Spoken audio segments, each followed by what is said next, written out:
రవ్వ దోశ ఎలా ప్రిపేర్ చేయాలో చూసేద్దామా. మనము పిండి అయితే ఇలా ఒక 1 అవర్ అయితే నానబెట్టుకుని ఉంచుకున్నాం కదండి. చూసారా, ఇలా పలసగా కలుపుకోవాలండి. బాగానే సేమ్ టు సేమ్ మజ్జిగలాగే ఉండాలండి. మనకి కన్సిస్టెన్సీ అయితేను సేమ్ మజ్జిగ ఎలా ఉంటుందో సేమ్ అలాగే ఉండాలండి. ఇప్పుడు రవ్వ దోశలో వేసుకోవడానికి ఆనియన్స్, పచ్చిమిర్చి, అల్లం ముక్కలు, కొద్దిగా కరివేపాకు వేసుకొని ఇలా చిన్న చిన్న ముక్కలుగా అయితే ఈ మిషన్లో వేసుకోవాలండి. చూసారా, ఆనియన్స్, పచ్చిమిర్చి, అల్లం ముక్కలు, కొద్దిగా కరివేపాకు ఇలా కటింగ్ చేసుకోవాలి. చూసారా ఇంత చిన్నగా గుండగా కటింగ్ అయ్యాయి. చూసారా, ఇప్పుడు మనము రెడీ చేసి పెట్టుకున్న ఈ పిండిలో ఇవన్నీ వేసేసుకోవాలండి. ఇవన్నీ వేసుకున్న తర్వాత ఒకసారి ఇలా బాగా కలుపుకొని అయితే రవ్వ దోశ వేసుకోవాలండి. ఇప్పుడు పాన్ బాగా ఇటెక్కిన తర్వాత ఈ పిండి ఇలా వేసేసుకోవాలండి రవ్వ దోశ. చూసారా, ఇలా పలసగా వేయాలండి రవ్వ దోశ. ఇప్పుడు చుట్టూ మనం ఆయిల్ అప్లై చేసుకోవాలండి.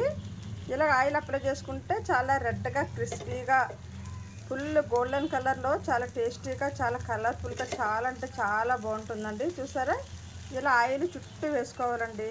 బాగా రోస్ట్ అవుతుందండి. బాగా క్రిస్పీగా రెడ్ కలర్లో వస్తుందండి దోశ అయితే.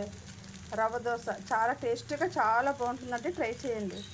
చూసారా, రవ్వ దోశ అయితే మనకి ఎంత పర్ఫెక్ట్గా రోస్ట్ అయింది. ఇప్పుడైతే వేరే వైపుకి అయితే ఇలా మార్చేసుకోవాలండి. ఈ వైపు అయితే బాగా రోస్ట్ అయిందండి. చూసారా, పర్ఫెక్ట్గా రోస్ట్ అయిందండి. ఇప్పుడు వేరే వైపు అయితే మార్చేద్దామండి.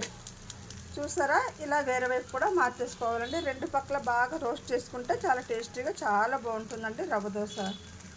చూసారా, అదిరిపోయే టేస్ట్తో, సింపుల్ ప్రాసెస్తో ఇన్స్టెంట్ రవ్వ దోశ అయితే రెడీ అయిందని. చూసారా, రవ్వ దోశ మనకి ఎంత పర్ఫెక్ట్గా వచ్చిందో. మరి రవ్వ దోశ మనము పల్లి చట్నీతో కానీ, కొబ్బరి చట్నీతో కానీ, టమాటా చట్నీతో కానీ తింటే చాలా అంటే చాలా బాగుంటుందండి. ఇప్పుడు మనమైతే తీసిన ఒక ప్లేట్లో వేసుకొని అయితే తింటే చాలా టేస్టీగా, చాలా అంటే చాలా బాగుంటుందండి. ఓకే అండి, మరి ఈ రెసిపీ కనుక మీకు నచ్చితే లైక్ చేయండి, షేర్ చేయండి, మరి నా ఛానల్ అయితే సబ్స్క్రైబ్ చేయండి. ఓకే అండి, థ్యాంక్ యూ. ఈరోజు మా ఇంట్లో బ్రేక్ఫాస్ట్ ఇన్స్టెంట్ రవ్వ దోశ అండి. టేస్టీగా, చాలా క్రిస్పీగా, చాలా అంటే చాలా బాగుంటుందండి. ట్రై చేయండి.